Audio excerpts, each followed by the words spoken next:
Well, hello guys. It's so great to see one quarter of Chanticleer here today. And I can't tell you how excited we are to see all 12 of you in person in Portland on February 22nd. It's been way, way too long.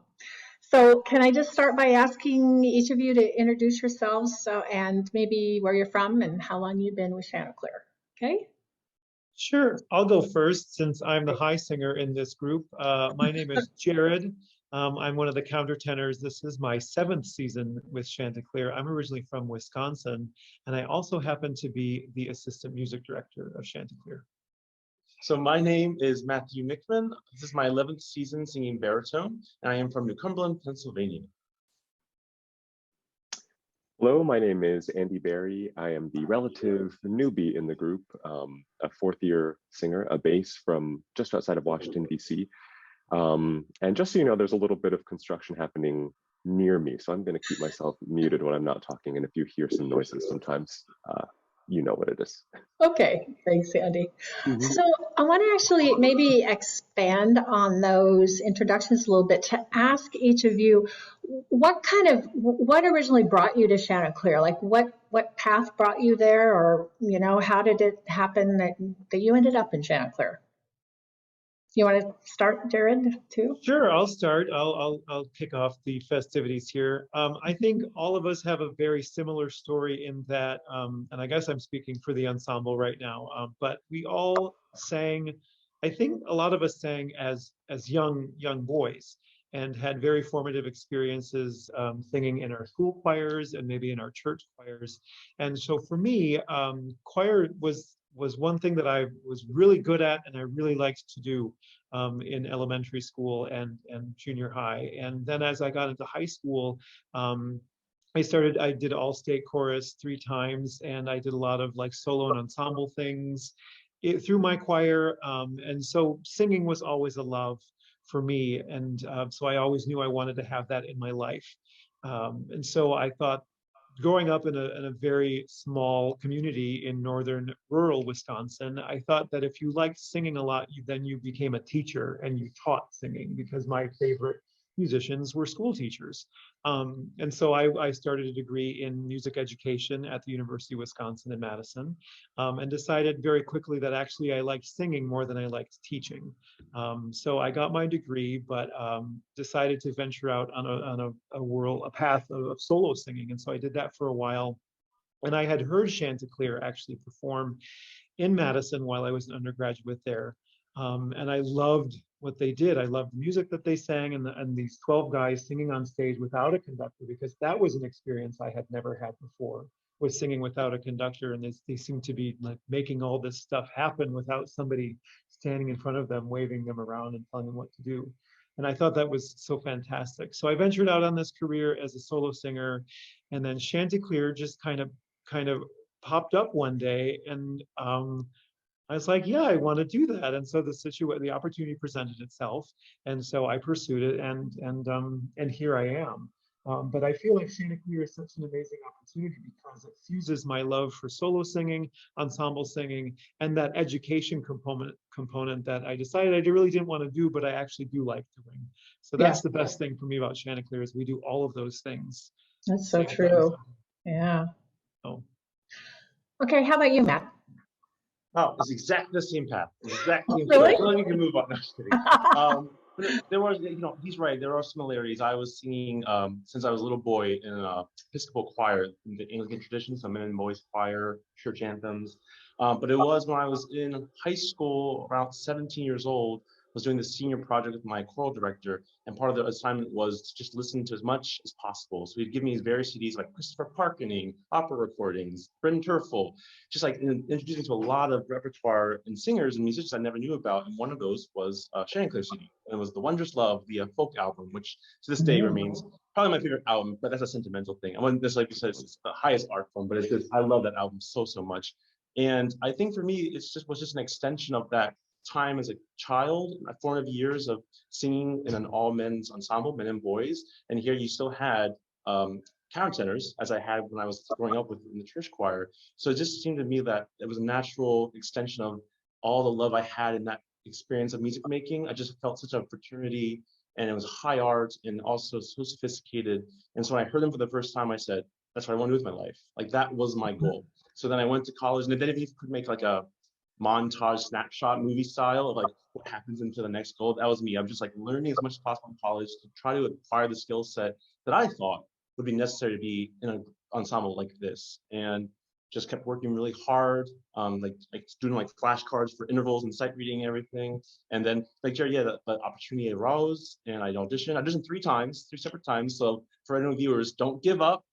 Just because you get one rejection doesn't mean you can't achieve your dreams. So I got in finally, very so blessed, and I've been here again, like I said, 11 years, and I couldn't imagine doing something different with my life. It's been a true blessing. That's so great. How about you, Andy? It's great to hear those two stories.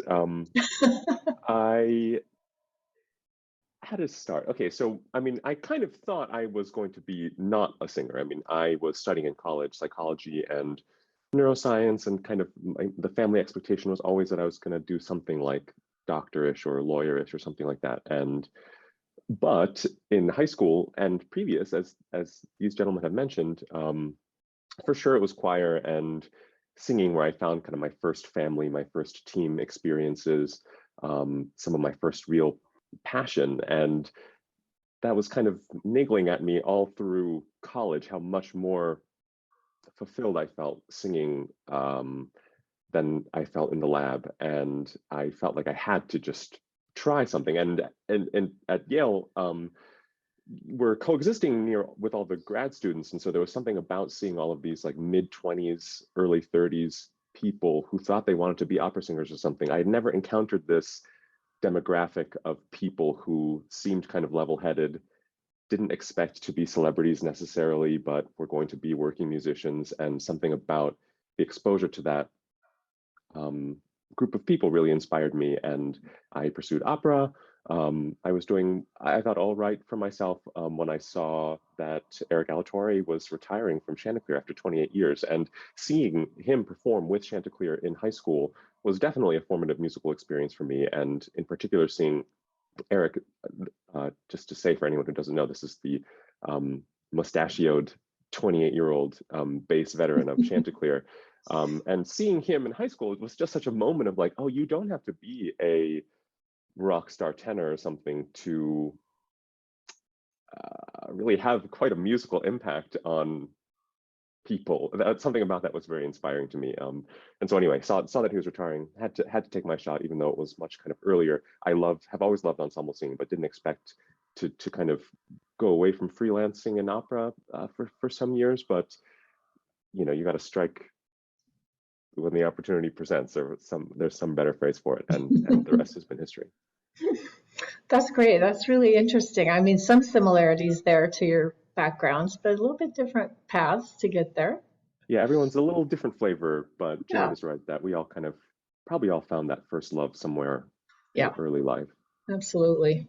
So this might be a question for your music director, Tim Keeler, but I'm really interested in and I don't, maybe this is one for Jared. I don't know, but I'm interested in your perspective as singers in the group, how you create this amazing Chanticleer sound that is just so well known, is there like a process that you go through in rehearsals to create the wonderful blend? I mean, you all have such extraordinary voices, each of you, but you also have incredible blend in the group. So, Jared, do you want to tackle that? Yeah, I don't know if I can actually. It's one of those magical things that sort of happens, but we do work on it. First of all, I should say when we hold auditions every year, and when we have auditions, we are looking for specific singers that will fit into this canvas, I guess, or tapestry is maybe a better way to say it, that we already have. And so if somebody has a voice that's really pretty, but maybe wouldn't blend, it's a hard sell for that person. But I will say that each one of us has such individually strong musical talents, and somehow when you put all them together, they just kind of like there's this there's a word I'm thinking of that I can't think of right now. There's this sizzle, like, or something, like that just kind of this effervescence that just kind of coalesces. But that doesn't just happen. I mean, there is a little bit of science to it. Like, we definitely work on blend. We've had periods in the past where there have been sectionals where the three basses will get together and say, we need to try and sing this the same way, and the tenors and the sopranos too. And it's harder when you get up into the countertenors and sopranos because their voices are so drastically different. Yet somehow they come together. And I do think that we as individual singers have to strike this balance between maintaining our independence as solo singers, but also putting some of that by the wayside so that we can blend and with those around us. There is a bit of a balancing act there, but we do have times where we talk about blend and like vowel shape and that sort of stuff that helps make it happen. But it is a long process, and we are very lucky that Andy said he's one of the relatively new guys at 4 years. We have had the same ensemble for 4 years now, and so we know how to sing into each other's sounds.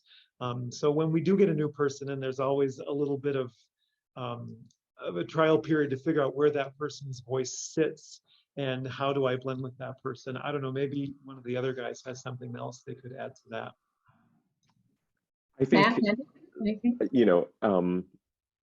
It's counterintuitive, and you guys should stop me or kind of correct me. I mean, we all have a different take on these things, and obviously we spend a lot of time talking about things like how to form a vowel together, choosing how to unify very many aspects of our singing. But I think that in other ways, a truth is that I'm feeling like I'm learning from myself, and we are all seeing that sometimes when we try to blend, well, we got to blend and kind of take character or color out of our own voices, that actually leads to some of the most problems in our rehearsal. And that kind of, as Jared's alluding to, the magic happens when it's kind of all of us are sort of giving our thing, and those things get woven together by the air or the acoustic or kind of the unity of purpose or whatever it is. For sure, we spend a lot of time, that's not to discount how much time we spend talking about how to sing a vowel or how to blend in a traditional sense, but there is something where kind of removing the individuality or trying to sort of gray yourself out or blend in too much really doesn't work in a group like this. In 12 people, everybody has to actually be singing with quite a lot of presence and character. Great. Do you want to add anything, Matt? Very eloquent. I agree with them. It is. I mean, if I could just, I mean, it's this elusive thing that, like Andy has said, the more you try and work on it, the harder it is to achieve. And so and that's not to say that we don't work on it, but to put the words to it, that's the hard part, Yeah. Well, and it kind of sounds like, part of the magic here is maybe just choosing the right people to start with. I mean, being careful in those auditions and who you accept, and choosing the right music, to be honest. We sound great when the sure. music really suits the voices, and that is another part of it too. So that's a good segue. I wanted to ask you about repertoire, because Chanticleer is known for a diversity of repertoire, and kind of leads the listener to believe that you love all kinds, which you probably do. But I'm just wondering if each of you have a certain genre that's nearest to your heart that you really love the most. I'd say, actually, ironically, it's the repertoire that we don't sing in Chanticleer that's like my love, which is Baroque music, which tends to be a bit too high for countertenors. And it's also mostly, there's a lot of instrumentation, like all Bach Magnificat, everything. It's just hard sometimes. There's no motets, obviously, but I think I asked that question when I auditioned my first time. I was like, why don't you sing Baroque music? And Joe Jennings, one of the former music directors, just said, it's just too high. And it's just, yeah, for me, so that would actually be my favorite. But of the rep then, of the ones that we actually sing, honestly, I feel like I love singing Renaissance music a lot, but I actually get really entranced when Chanticleer sings modern repertoire. So on our program, you're going to hear, that you will hear when we're in Portland is a piece by Ayana Woods, one of our newest commissions, a modern piece. And it's just so interesting because you have female identifying singers who are part of mixed ensembles. And that's a timbre and a sound all its own. But that countertenor sound, I can't put my finger on it. Just somehow, in my opinion, really fits Chanticleer really, really well for that modern rep. So I always get excited, and that's also always new things. You know, Ion Speed never existed before, and here we are getting to create a sound for you to hear for the first time, and that's so exciting to me. Mm-hmm. Jared, Andy? I have always loved Renaissance music, high Renaissance music, like William Byrd, Thomas Tallis. Orlando de Lasso is one of my favorite all-time composers. There's just the music can be so deceptively easy, and it's, deceptively hard? Deceptively Right. hard. It's easy to listen to, but it's one of those things where, as singing is, there's so much work happening beneath the surface that the audience doesn't know about, and there's so much interplay between the voices, and I've always loved that it's not just the typical sopranos have the melody, basses have the bass line. Everybody has an integral part to this music, and I mean, you get during that period, I think that was when composers were very adventurous and took a lot of risks, and that's how you have motets like Spem and Allium for 40 voices like that. Nobody ever, well, I mean, you have Symphony of 1,000, but Mahler didn't write 40 independent voice parts, you know. So those are rare things, and I love finding those juggernauts in Renaissance that are just like, what on earth were they thinking? This is so crazy. So there's a level of unpredictability, but also of incredible beauty and warmth. It's just, and it's such a diverse, it really shouldn't even be one period of music because it's so diverse. A piece from the early 1400s sounds completely different from something in the 1600s, or regionally, you know, and regionally everything is so different. So it's a little unfair to group it all together, but I do because I love it all. So That's great. And I feel like a lot of times that can sound contemporary too. I mean, the early music, yeah. Yep. Andy, how about you? Favorite genre? Yeah, I've been sitting here thinking, What do I say? I'm afraid because I'm like gonna punt kind of. I mean, I have this like lame non-answer that's like, but it's my real answer where I for me it's like a piece of music where I really connect with the story or kind of the emotion of it, and that can transcend genre. But right now for me in our current concert, that is that Closer Now piece by Ayanna Woods. There's just something about it that through the kind of muddle of this poetry, you get this really oddly emotional climax. But sometime in a previous concert, that could be something from like Standomi un Giorno. That's like a what is it, Di Lasso, Lassus, kind of early opera, you know, Italian. Everyone's kind of going, "I may like love," and it's so emotional. Like that really speaks to me. So for me, it's something about, I don't know, the stuff where you really feel like we're telling a story on stage, and those are the ones that connect with me. But my kind of real answer is probably the jazz stuff, where there's kind of only one place a note can go in a chord. But yeah. Okay, great. That's a good answer. So you mentioned the program you're going to do for us. So it's titled Awakenings, which seems like a really appropriate title right now because I'm sure you especially all feel sort of a reawakening here, getting back to live concerts. And it does include, you know, everything from very early to piece commission for this program. So I'm just wondering what you hope the audience will take away from this program. Is there a particular piece? You mentioned this one piece, maybe in particular, or particular feeling that you hope the audience will go away with from this program. I will say that it's been really gratifying to hear reactions from audiences just to say how much they have missed us on stage. And I know that's a little bit egotistical to say, but No, it's true. we have missed audiences too. You know, we've done a couple video projects, but nothing compares to singing in front of a live audience. There's a synergy. That was the word that I was trying to look for before. Synergy. Right. Like a symbiotic, you know, synergy going on there. But we really want audiences to to be happy again, to have something to look forward to, a live piece of something that they just witnessed that they're not going to get by watching YouTube or listening to an album. But most of the music on this program is happy, uplifting. I mean, it's all about waking up or, kind of rubbing your eyes after a period of like, what the heck just happened? And I think that's where we all are. And we want people to know that, we are getting back to business as usual. I don't want to sound like a politician right now, but, we're, we want to go back to life as it was, just as much as everybody else does.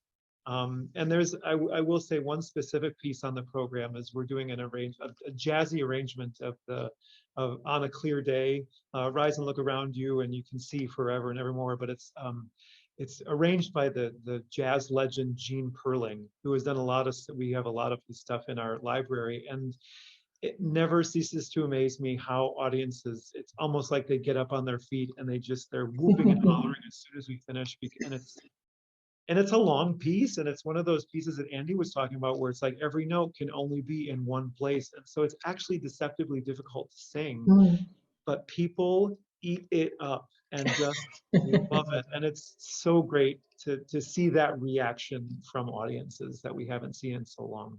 Turn it over to somebody else. Yeah, Andy? Yes. I think for me, for this concert, what I would want the audience to feel is something small but profound, I think, which is just to be in a better place at the end of the concert than they were at the beginning of the concert, whatever that means for that individual person. And I've always been fascinated by how when you hear a piece for the first time and whatever's going on in your life, it has a different effect on you than if you say you return to that piece 10 years later and maybe never heard it prior to that, or listening. Like you see a Mahler symphony and you're 18, and you see that same Mahler symphony, Jared, when you're 29 or 35. I just think, and subsequently in between the interim, life happens, and so with all that life that each person individually is bringing that we don't know about, tragedy, joy, trauma, that from when you start to when we finish, your life is just a little bit different and better. And you can take that with you, and then that way the music and the experience you had when you leave the room stays with you and lives inside you. And that's kind of like generic maybe, but that's kind of how, with this program and specifically because of everything we've gone through in the 2 years, is sort of what I would hope for everyone. Yeah, well, that's a nice way to look at it. How about you, Andy? Anything you want to add? Yes, I think in terms of specific musical moments, I would just point out that opener piece of ours, Ayanna Wood's Closer Now. It is an erasure poem. So she cleverly takes this article about shutting down theaters and kind of creates a brand new poem by deleting words or syllables from it, and makes something that's oddly kind of hooks you. And so watch out not just for that piece, but for this composer, because she's quite a star.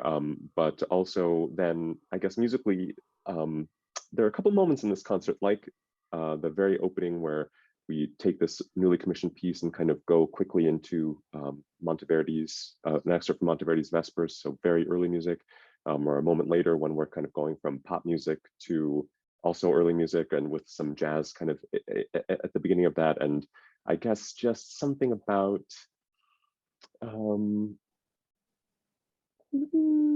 how similar those genres secretly are, or something like that, or kind of showing the audience not just that it's not just that we're kind of showing off that we can do these things next to each other, but that maybe there's something more similar between that pop piece and that early music piece than might meet the eye.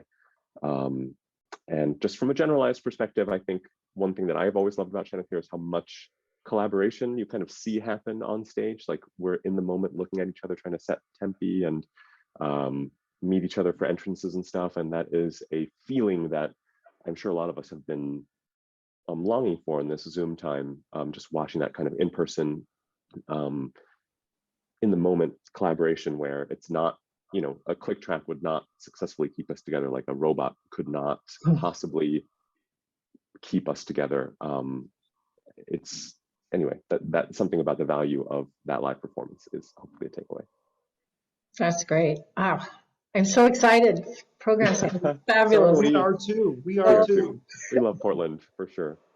Well, so before I let you go, I believe that you're going to be in Portland a day early and you actually have a day off in Portland. So what are you planning to do with your day off in Portland? I'm gonna hang around with Matt Nickman because Matt Nickman knows all the great places to eat. That is He knows- important. He knows where all the donuts are. He knows where all the ice cream is and where the good coffee is too. So Excellent. My first time in Portland with Chanticleer, I went to, I think, 11 different food establishments in one day. That's got to be a record. I hope so. Just give me a key to the city, Mayor. It's a city that's near and dear to my heart, and I think it's both beautiful and delicious. So you can imagine what we would be doing. Yeah. Great. How about you, Andy?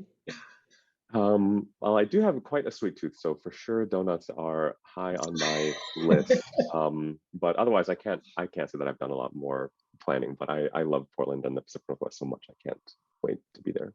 Good. Well, thank you so much for taking time with us today. And again, we just are so excited to have you and see you in person here very soon. So safe travels, and Thank you. see you in a little more than a week from here.